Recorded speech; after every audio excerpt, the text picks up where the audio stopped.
Aeryn's pretty afraid of having a baby because she never had a relationship with her mother. And they say in sort of psychology books in the human world that you need to have the right role models, and you can overcome those adversities. And I think that's why Aeryn's actually quite an interesting role model, because she has no precedent. She's come from damage and a lack of background and experience, and so she has to create her life and her future with Crichton, and from there, hopefully, together they'll be able to nut it out. And he's going to be without his creature comforts and his support network because he's been isolated in the middle of goodness knows where in the galaxy. So I love the idea that it's always going to be just the two of them trying to make it work, and they've got nothing else to lean on and depend on, and it makes them stronger if it's not going to kill them. I'm delighted that women find in Aeryn some kind of role model.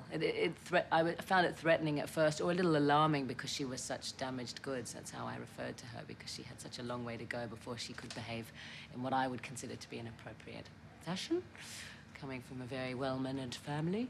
But she, yeah, she starts to grow. She actually tackles some issues that I think people are, I don't know, that endeared her to them, and it's crazy. It's crazy to see people of all ages in the conventions talking about Aeryn and what she means to them. Best thing about coming back for me to do the miniseries has been being back with everybody again, the cast and the crew. I didn't know how many people we'd be able to get on both sides of the camera, and we pretty much got everyone.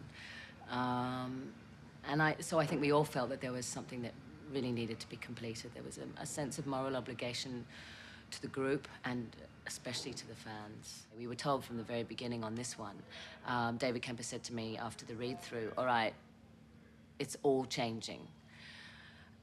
So with that sort of canvas, it's like, well, how do I sort of piece this scene to this scene to this scene to this scene? And sometimes the successes are that, you know, holding your breath for however long the shoot is, and then just seeing it in the edit and saying, wow, we pulled it off. I'm proud of the imagination and the creativity, the deadlines that we've had when the Creature Shoppers had to deliver something on an absurd deadline, and we've had to sort of pitch in, all of us on the day when we look on set and we see what we've been given, we all have to sort of pitch in and work out how we're going to approach telling the story. And sometimes what was on the page cannot be delivered, and it was the collaborative aspect of it that I think was a huge success. The more people actually opened up to the idea of collaboration, the better our work became. I remember the first day when I arrived in the makeup room for Tess, and Ben said, can I steal her away for a sec? I just want to show her the set. And he sort of took me in to see what Ricky Ayres had brilliantly designed and created. And once we realized the scale of it, we became